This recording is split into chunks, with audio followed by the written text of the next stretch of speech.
السلام عليكم ورحمة الله.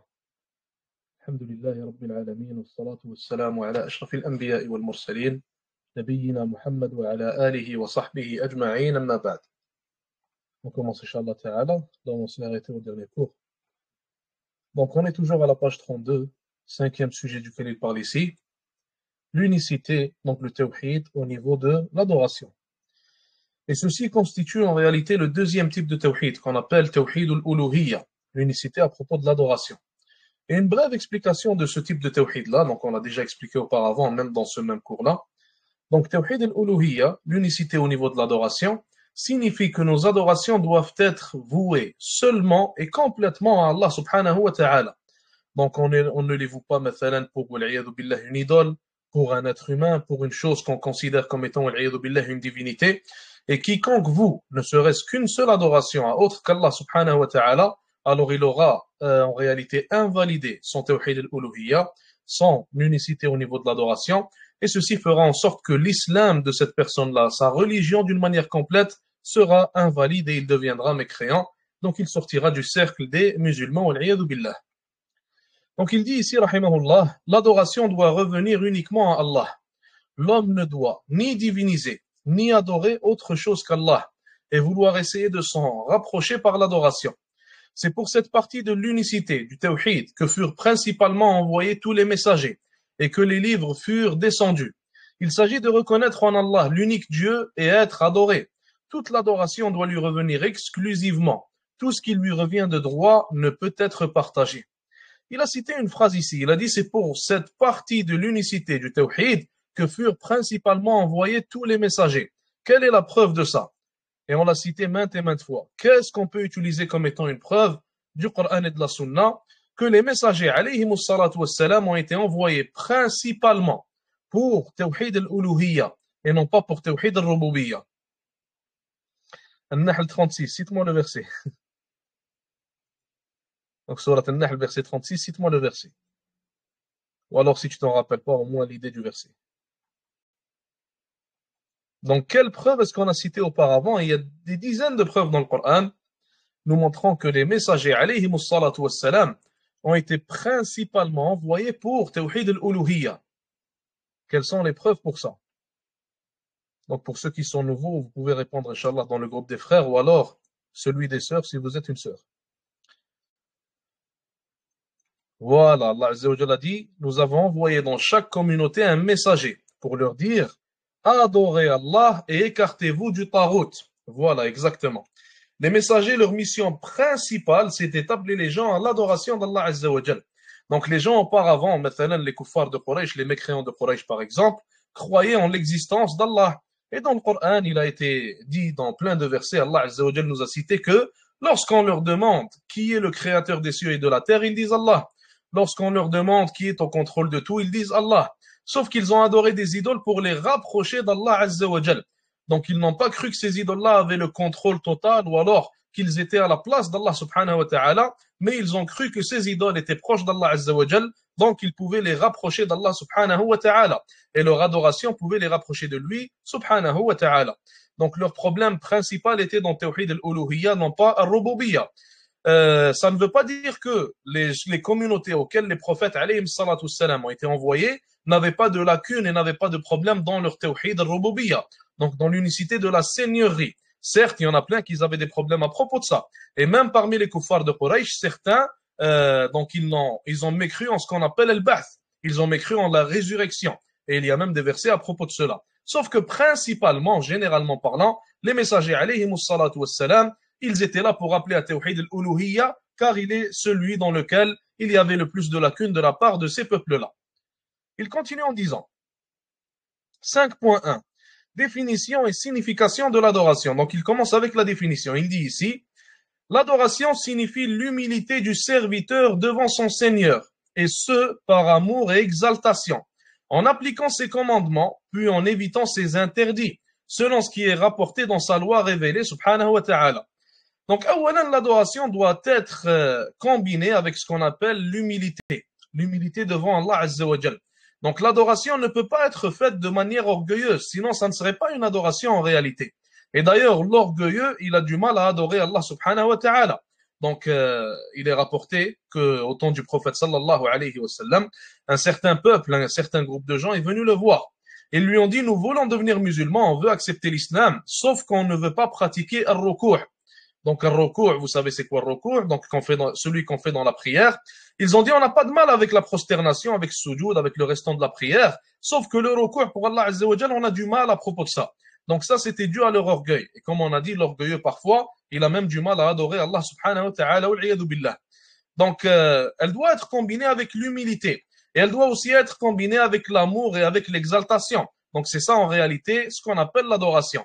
Et on va avoir, Inch'Allah, une autre définition qu'il va citer par après, celle de Cheikh l'Islam ibn Taymiyyah, rahimahullah. Donc, les commandements sont fondés sur le désir et la volonté de parvenir à celui qui dicte ces commandements. Les interdictions sont fondées sur l'exaltation et la crainte d'Allah subhanahu wa ta'ala. Ibn al-Qayyim, rahimahullah, il a cité un très bel exemple. Il a dit que l'être humain, donc lors de son cheminement vers Allah Azza wa Jal, il est similaire à un oiseau. On peut le comparer avec un oiseau. Donc il a dit la tête de ce oiseau-là, c'est l'amour que cet individu porte pour Allah Azza wa Jal. Et l'aile droite de ce oiseau-là, ou alors l'aile gauche, n'importe lequel des deux, donc l'aile droite, c'est l'espoir que la personne porte en Allah subhanahu wa ta'ala, donc l'espoir en sa miséricorde, l'espoir d'atteindre son paradis, d'atteindre sa satisfaction, etc. Et l'autre aile, en réalité, c'est quoi? C'est la crainte d'Allah subhanahu wa ta'ala, la crainte de son châtiment, la crainte de finir dans l'enfer, la crainte de commettre des péchés, etc. Et certes, s'il y a un manque, ou alors si l'un de ces trois composants manque, alors l'oiseau ne pourrait pas voler. Donc l'oiseau sans tête, il ne serait pas vivant. Il ne peut pas cheminer vers Allah Azza wa Jal. L'oiseau, s'il lui manque une aile, il ne peut pas voler non plus. Il ne peut pas cheminer vers Allah subhanahu wa ta'ala. Pour ça que ces trois composants sont nécessaires, tels la tête et les deux ailes du oiseau. Donc ils sont nécessaires pour l'être humain pour qu'il puisse cheminer vers Allah subhanahu wa ta'ala. Est-ce que je peux répéter pour les ailes? Donc, on a dit que l'un des deux ailes, c'est l'espoir en Allah Azza wa Jal. Et l'autre, c'est la crainte d'Allah subhanahu wa ta'ala. Donc, l'un des deux, c'est l'espoir, l'autre, c'est la crainte. D'ailleurs, les pieux prédécesseurs, rahmatullahi alayhim, ils disaient que l'être humain, il doit, comment je pourrais vous dire ça? Donc, il doit se baser beaucoup plus sur l'espoir lorsqu'il est à un moment de maladie ou alors à un moment de mort. Maintenant, lorsque l'être humain est en train de mourir, il n'a plus la capacité de faire des adorations, il n'a plus la capacité de se rapprocher d'Allah Azza wa Jal. Alors dans ce cas-là, ils ont dit qu'il devrait s'appuyer beaucoup plus sur le côté de la crainte, de l'espoir, excusez-moi, de l'espoir en la miséricorde d'Allah subhanahu wa ta'ala. Car dans ce cas-là, il n'a aucune possibilité de faire du bien, aucune possibilité de faire des choses qui seront un bien pour lui devant Allah Azza wa Jal. Alors la seule chose qui lui reste en réalité, c'est l'espoir en la miséricorde d'Allah Azza wa Jal. Il continue en disant, tu cherches la voie qui te permet d'y parvenir. Pour cela, tu obéis de la manière la plus parfaite. Lorsque tu le magnifies, tu le crains. Dès que tu t'apprêtes à lui désobéir ou à te rebeller, tu éprouves la grandeur du Créateur et tu fuis la rébellion. Qu'est-ce qu'on peut tirer de cette phrase-là, d'après vous? Qu'est-ce qu'on peut tirer de cette phrase? Donc un sens très important que le musulman se doit de connaître et de comprendre. Qu'est-ce qu'on peut tirer de la phrase qu'il vient de citer ici? Dès que tu t'apprêtes à lui désobéir ou à te rebeller, tu éprouves la grandeur du Créateur et tu fuis la rébellion. Qu'est-ce qu'on tire de cette phrase?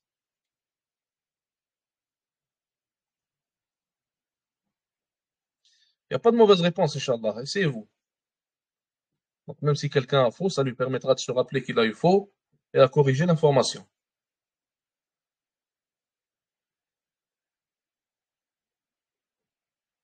En vérité, ce qu'on tire de cette phrase, c'est que plus l'être humain connaît Allah subhanahu wa ta'ala, plus il va le craindre. Et plus il craint Allah subhanahu wa ta'ala, plus il craindra le fait de tomber dans les péchés. Donc, on peut tirer de cette phrase que la connaissance d'Allah Azza wa Jal est ce qui permet en réalité de délaisser les péchés. Et plus une personne connaît Allah subhanahu wa ta'ala, plus elle va avoir peur de ce qu'il a appelé ici la rébellion. Donc le fait de désobéir, de commettre les péchés, de faire ce qui ne satisfait pas Allah subhanahu wa ta'ala. Et comme Cheikh Tarifi il a dit, fakallahu asrah, il a dit toute personne, ou plutôt toute désobéissance, toute innovation, toute mécréance qui a été commise par des individus, par des groupes, par des communautés, en réalité, sa cause, c'était la non-connaissance d'Allah Azza wa Jal, ou alors le manque de connaissance d'Allah subhanahu wa ta'ala. Quiconque connaît Allah Azza wa Jal ne va jamais aller associer Allah subhanahu wa ta'ala avec ses attributs les plus parfaits, sachant qu'Allah Azza wa Jal est le créateur, il est celui qui est capable de toutes choses, celui qui donne la vie et la mort, celui qui donne la subsistance. Il ne va jamais lui associer une idole, mathalan, qui ne peut rien faire d'elle-même. Il ne va jamais lui associer, par exemple, comme le font certains, des animaux, billah. Il ne va jamais lui associer un être humain que lui-même il a créé. Donc la connaissance d'Allah Azza wa Jal, en réalité, c'est quoi? La connaissance d'Allah subhanahu wa ta'ala, c'est une protection contre les péchés, contre la mécréance, contre l'innovation, etc. Pour ça que plus la personne a de la connaissance, plus cette personne-là, en réalité, sera protégée de ce genre de déviance-là. Allah Azza wa Jal a dit dans le Coran, Innama yakhsha Allah min ibadihi al-ulama.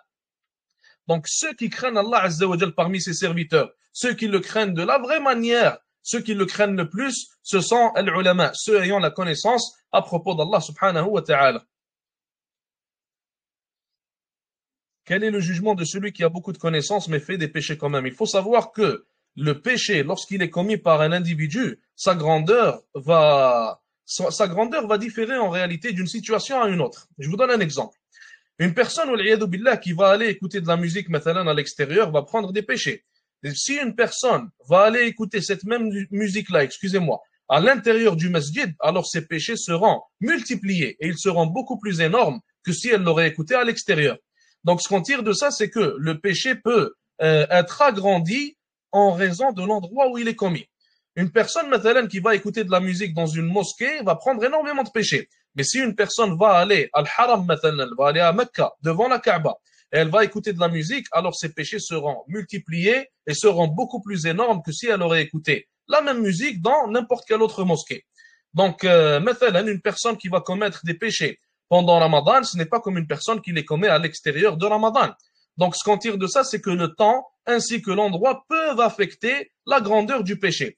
Et aussi, de la même manière, l'individu en soi, la connaissance qu'il a, peut affecter la grandeur du péché. Donc, quand on va aller un péché, ce n'est pas comme une personne de se repentir maintenant qui va aller commettre une personne qui est vue maintenant comme un pieux, etc.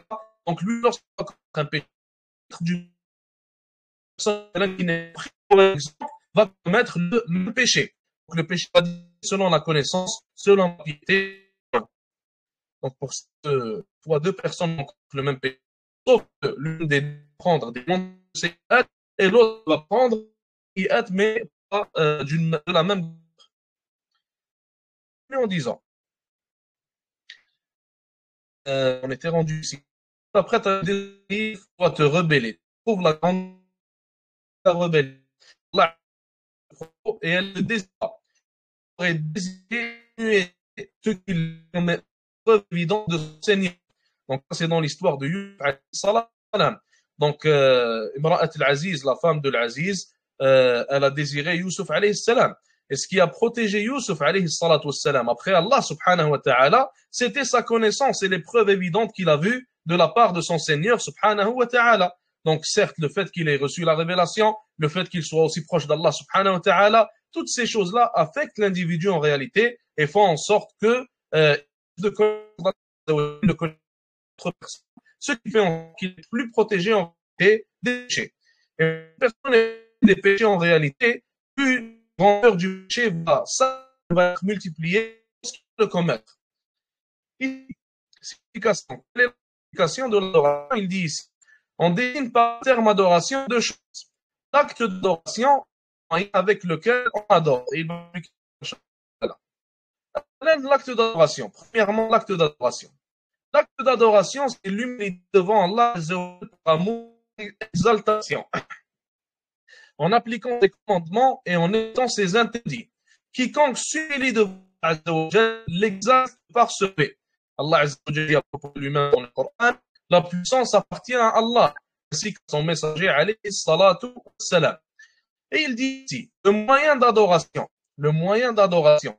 Donc, vous allez comprendre la différence entre les deux lorsqu'on va voir celui-là, Inch'Allah, ne vous inquiétez pas. Le moyen d'adoration, il dit, c'est-à-dire, ce avec quoi nous adorons Allah Azza wa Jal. Si c'est de cela qu'il s'agit, Ibn Taymiyyah l'a défini ainsi. Donc la définition de l'adoration, des actes d'adoration ou des actions d'adoration, c'est comme suit. Donc l'adoration est un nom qui englobe tout ce qu'Allah aime et agrée, comme parole et actes apparents et cachés. Donc ici, l'adoration, elle a été définie par Ibn Taymiyyah et il est l'un des savants ayant donné l'une des meilleures définitions à l'adoration. Donc on se concentre bien, Inch'Allah Ta'ala, pour la comprendre. Il dit ici, l'adoration, c'est un nom qui englobe tout ce qu'Allah aime et agrée. Donc lorsqu'il y a une action qu'Allah Azza wa Jal aime et agrée, alors cette action, elle aura satisfait à l'une des trois conditions ou l'une des deux conditions de l'adoration. Deuxièmement, cette action, elle peut être une parole ou alors un acte apparent. Donc l'action, elle peut être une parole, l'action, elle peut être un acte apparent, tout comme elle peut être un acte caché. Qu'est-ce qu'une action qui est considérée comme un acte caché? Mathalan le tawakkul, la confiance en Allah Azza wa Jal. C'est une action que tu fais avec ton cœur, donc elle est cachée, elle n'est pas apparente. L'amour d'Allah subhanahu wa ta'ala, l'amour que tu portes pour Allah Azza wa Jal, c'est une action qui n'est pas apparente, mais qui est plutôt dissimulée, qui est cachée.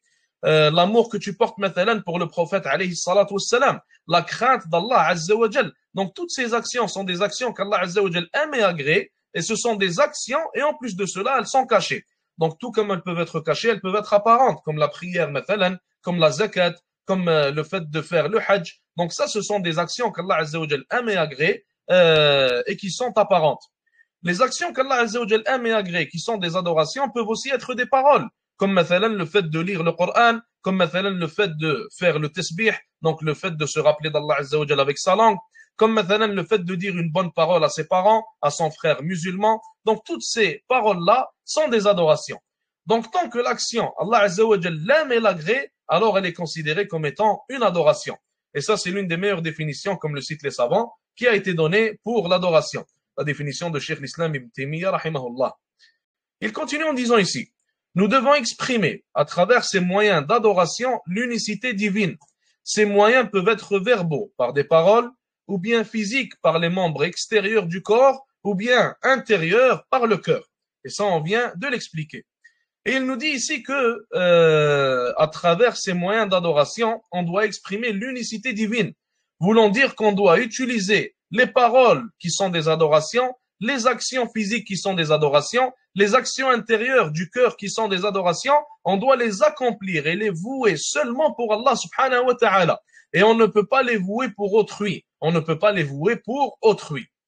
Donc, comme vous l'avez remarqué ici, dans le deuxième le deuxième chapitre ici, il nous parle du moyen d'adoration. Ce qu'il veut dire par moyen, en réalité, vous l'aurez sûrement remarqué, il parle de l'action qui est considérée comme étant une adoration. Et ici, il parle de l'état de l'adoration, l'état dans lequel doit être l'individu lors de l'adoration. Donc, il doit être humilié, ou plutôt, il doit être humble, excusez-moi, devant Allah Azza wa Jal. Il doit porter de l'amour envers Allah subhanahu wa ta'ala. Donc, il doit y avoir de l'exaltation lors de son adoration. Donc, toutes ces choses-là, ces états en réalité dans lesquels l'être humain doit être, ces émotions qu'il doit avoir, on doit les trouver lors de son adoration. Et ici, le moyen de l'adoration, c'est en réalité l'adoration en soi, donc l'action. Et l'adoration, comme on a dit, ça peut être la prière, l'amour porté envers Allah Azza wa Jal, la zakat, le hajj, etc. Il continue en disant ici, l'adoration relative au cœur comprend l'amour propre à Allah Azza wa Jal, ainsi que la crainte, la patience, l'espoir, la confiance, la sincérité et le repentir. Les actes du cœur énumérés ci-dessus ne sont pas ceux que l'on partage avec les autres créatures. Ce sont ceux spécifiques à Allah Azza wa Jal. Je vous pose une question. Quelle est la preuve, premièrement, qu'il y a ce qu'on appelle les actions du cœur? D'où est-ce qu'on tire les actions du cœur du Coran ou alors de la Sunna? Donc un hadith très connu à propos de ça, je vous donne un indice. De quel hadith est-ce qu'on tire qu'il y a une chose en islam qu'on appelle les actions du cœur, les adorations du cœur? Cite-moi le hadith. Je ne sais pas ce qui vous arrive aujourd'hui. Vous me dites Surat al-Nahl, le hadith de Bukhari.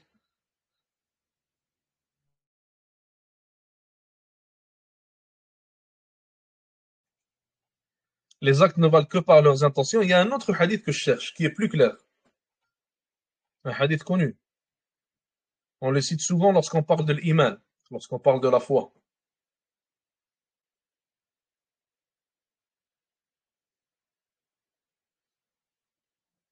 Les trois composants de la foi, ça vous rappelle rien?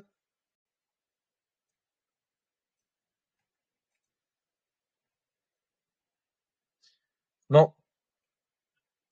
Le prophète sallallahu alayhi wa sallam, il a dit dans un hadith, wal haya'u min al-iman. Et la modestie fait partie de la foi. Donc la modestie, en réalité, lorsqu'elle a été citée dans ce hadith, ce qu'on en comprend, c'est que la modestie fait partie des actions du cœur. La modestie, ce n'est pas une action qu'on fait avec nos membres. On voit les résultats de la modestie sur les membres de la personne, donc physiquement. Mais on ne voit pas l'action en soi en réalité. L'action en soi, elle est dans le cœur. La modestie n'est pas une action de la langue non plus. La modestie n'est pas non plus une croyance, mais plutôt la modestie, c'est une action du cœur. C'est une action qui a lieu dans le cœur de l'individu. Donc de ce hadith, on peut tirer, il y a d'autres preuves certainement. Donc de ce hadith, on peut tirer qu'il y a ce qu'on appelle les actions du cœur dans le Coran ou le Sunna. Donc ici, il dit, exemple, l'amour que l'on porte à un parent ou à un ami n'est pas l'amour que l'on porte à Allah Azza wa Jal. Cela dit, l'amour spécifique de créature à créateur ne peut être partagé avec qui que ce soit. Sinon, il y a de l'association qui est commise. Il en est de même pour tous les actes du cœur. Ce qu'il veut nous dire en réalité, c'est que l'amour, il y a un amour qui doit être propre à Allah subhanahu wa ta'ala, que l'on peut porter seulement à Allah subhanahu wa ta'ala. Et Allah Azza wa Jal doit être celui qu'on aime le plus. Donc l'amour, excusez-moi, qu'on voue à Allah Azza wa Jal, premièrement, il est différent de l'amour voué envers les créatures. Donc c'est un amour qui est voué en réalité de la créature à son créateur, subhanahu wa ta'ala. Donc il est très différent de l'amour voué aux parents, mathalan, ou alors l'amour ressenti pour l'épouse, pour les enfants, pour les amis, etc. Donc il y a deux types d'amour. Et deuxièmement, ce qu'on doit savoir, c'est que l'être humain, certes, il doit aimer Allah subhanahu wa ta'ala plus que tout. Donc si l'être humain, l'individu, il aime autre qu'Allah Azza wa Jal plus que tout, alors certainement il y a un problème. B, il dit ici, l'adoration verbale comprend le rappel, l'invocation, le serment par Allah, l'ordonnancement du convenable et l'interdiction de l'inconvenable, donc l'appel vers le bien, l'interdiction du mal, demander à Allah Azza wa Jal de faire les éloges de son prophète alayhi salatu salam, donc envoyer des prières et des salutations sur le Nabi alayhi salatu salam, prononcer le nom d'Allah pour toute chose entreprise, le fait de dire Bismillah, la louange d'Allah, la lecture du Coran, etc. Donc ici, il nous cite des exemples d'adoration verbale. L'adoration verbale qu'on accomplit avec la parole, avec la langue tout simplement. Et il faut savoir, subhanallah, que l'appel vers le bien et l'interdiction du mal, aujourd'hui, on a oublié en tant que musulman que ça fait partie de l'islam. Et on a oublié, subhanallah al-azim, que ça fait partie des aspects les plus importants de l'islam. Le fait d'appeler vers le bien et d'interdire le blâmable. Aujourd'hui, lorsque tu vois une personne, mathalan, beaucoup parmi les musulmans, la plupart des musulmans en réalité, même les musulmans pratiquants, même la plupart des étudiants en sciences, ils voient mathalan une personne qui a des lacunes, qui commet des mauvaises actions, alors ils sont gênés de l'appeler vers le bien, ils sont gênés de lui interdire ce mal-là, ils sont gênés de lui rappeler Allah subhanahu wa ta'ala, alors que c'est notre devoir de faire ça. Et lorsqu'on n'accomplit pas l'amr bil ma'rouf, l'appel vers le bien et l'interdiction du mal, alors en réalité, ça va résulter en la corruption des sociétés. Et si vous vous demandez pourquoi est-ce que les sociétés musulmanes aujourd'hui sont aussi corrompues, alors la réponse résumée et brève, c'est le délaissement de l'amr bil ma'rouf, l'appel vers le bien, et le délaissement de l'interdiction du mal. Et certains chouyours citent qu'auparavant, il y a des dizaines d'années, 40, 50 ans, lorsqu'une personne devenait un talib ilm, lorsqu'une personne devenait pratiquant, l'une des premières choses qu'il commençait à faire, c'est appeler les gens vers le bien. C'est de dénoncer le mal qu'il voit autour de lui. C'est d'interdire le mal aux gens qu'ils commettent plutôt autour de lui. Donc, il ne reste pas silencieux. Aujourd'hui, subhanallah al-azim, au lieu d'être des lions, les musulmans sont devenus des chats. Et les autres qui commettent le mal, qui commettent, subhanallah, l'inconvenable, qui commettent toutes sortes de péchés, petits et grands, ils sont devenus des lions. Et aujourd'hui, lorsqu'on voit une personne, un musulman, mathalan, appelé vers le bien dans la rue, on le voit comme étant un fou. On le voit comme étant une personne ayant perdu la raison. Et lorsqu'on voit une personne appelée vers le mal, appelée vers la drogue, appelée vers le haram, appelée vers l'alcool, appelée vers la fornication, alors personne ne le voit comme étant un fou. C'est devenu la norme. C'est devenu une chose complètement normale. Et d'ailleurs, l'un des signes de la fin des temps, c'est que le normal devient anormal en réalité. Il devient étrange. Et que l'étrange et ce qui était anormal auparavant devient normal. Et ça explique en réalité l'état dans lequel nous sommes. Et lorsque je vous dis ça explique l'état dans lequel nous sommes, ou alors lorsque vous entendez des hadiths parler de la fin des temps. Ça ne veut pas dire que si le Nabi alayhi salatu wassalam, il a dit que vers la fin des temps, la Ummah va passer par tel mauvais état, qu'on doit se soumettre à cet état-là et ne rien faire pour le changer. Au contraire, le prophète alayhi salatu wassalam, lorsqu'il nous cite ces hadiths-là, c'est premièrement pour nous citer ce qui va arriver dans le futur, et deuxièmement pour nous appeler à réformer la Ummah, à réformer les musulmans, pour nous appeler en réalité à changer cette mauvaise réalité dans laquelle nous vivons, ce mauvais environnement.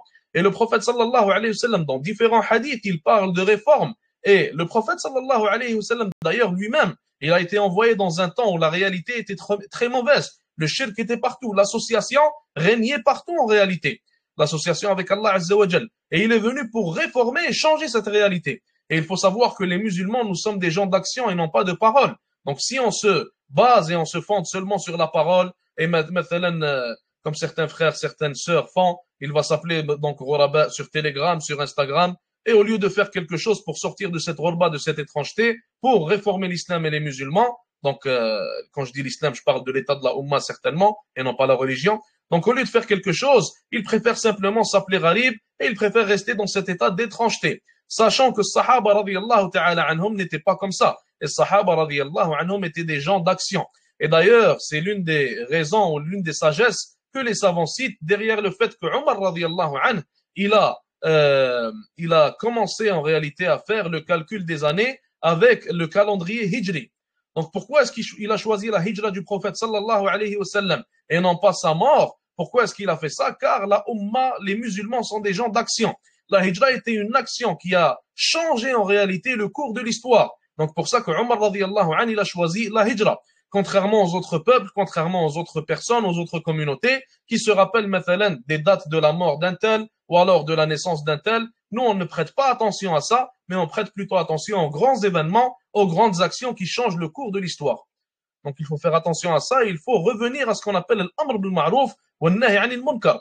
Et il ne faut pas s'imaginer qu'un jour Allah Azza wa Jal, comme certains s'imaginent, Allah Azza wa Jal nous préserve de ses erreurs. Il ne faut pas s'imaginer qu'un jour Allah Azza wa Jal va envoyer le Mahdi, il va envoyer Isa alayhi salam, et d'un coup, subhanallah, tous les musulmans reviennent à la religion, tout le monde recommence à prier, tout le monde a la barbe, tout le monde a le niqab. Ça ne va pas se passer comme ça, certainement. Donc avant qu'on ne revienne à la religion, il va y avoir une réforme. Et la réforme, elle est demandée en tout temps. Donc ce n'est pas seulement quand Isa alayhi salam va être renvoyé par Allah Azza wa Jal, mais plutôt la réforme, elle se fait en tout temps. Surtout à l'époque dans laquelle nous sommes aujourd'hui. Il continue en disant ici, l'adoration physique, celle-ci se divise en plusieurs parties. La partie purement physique telle que la prière, le jeûne, talab al-ilm, l'étude des sciences religieuses, la piété filiale, le respect des parents, etc. La partie concernant les biens personnels, le versement de l'aumône obligatoire, les dons personnels, le sacrifice pour Allah Azza wa Jalla, la sadaqa, etc. La partie qui concerne à la fois le physique pur et les biens personnels, le pèlerinage et le djihad et la lutte dans le sentier d'Allah Azza wa Jalla. Donc ce qu'il veut nous dire ici, c'est que des fois l'adoration, elle ne va nécessiter qu'un effort physique de notre part, comme la prière mathalan. La prière, lorsque tu vas la faire, tu n'as pas à verser d'argent. Le jeûne non plus. L'étude des sciences religieuses, on pourrait considérer l'étude des sciences religieuses comme étant dans la troisième partie en réalité, car pour l'étude des sciences religieuses, tu dois, ou auparavant ce qu'il faisait, c'est qu'il dépensait énormément d'argent pour ça, pour voyager mathalan, pour chercher le ilm, chercher les savants, pour acheter de l'encre, acheter des livres aujourd'hui, etc. Donc on peut la considérer comme étant dans la troisième. Ce qu'il veut nous dire, c'est qu'il y a des adorations qui ne nécessitent de notre part qu'un effort physique, comme la prière et le jeûne. Certaines adorations, et ceci est le deuxième type, ne nécessitent de notre part que de l'argent qu'on va verser, comme la zakat maintenant, tu donnes de l'argent pour la zakat. Et il y a des adorations qui nécessitent les deux. Ils nécessitent de l'individu un effort physique premièrement, et aussi à ce qu'il utilise son argent pour cette adoration-là. Comme maintenant le pèlerinage, le hajj. Le pèlerinage, pour le faire, tu dois dépenser de l'argent, tu dois aujourd'hui acheter un billet d'avion, payer maintenant un visa, etc. Donc, te préparer, prendre des vêtements, acheter de la nourriture là-bas, beaucoup de choses que tu dois faire. Et la lutte, le djihad, fi sabilillah, certainement, l'être humain doit, pour le djihad, donc il doit sacrifier en réalité sa propre personne, ainsi que ses biens et son argent. Donc les biens matériels. On va s'arrêter là pour aujourd'hui, Inch'Allah. Est-ce qu'il y a des questions ou des commentaires, ou alors est-ce qu'on passe au fiqh directement? Est-ce qu'il y a des questions ou alors des commentaires? Est-ce que ce verset-là est correct pour les actions du cœur? إِنَّمَا الْمُؤْمِنُونَ الَّذِينَ إِذَا ذُكِرَ اللَّهُ وَجِلَتْ قُلُوبُهُم. Oui, donc ce verset-là prouve que les croyants, lorsqu'Allah Azza wa Jal est mentionné, donc leurs cœurs vont trembler en quelque sorte, ils vont bouger. Il y aura un effet dans leur cœur. Et cet effet, il peut être causé par leur crainte d'Allah Azza wa Jal, il peut être causé par leur amour envers Allah Azza wa Jal. Donc toutes ces choses-là sont des actions du cœur. Oui, vas-y.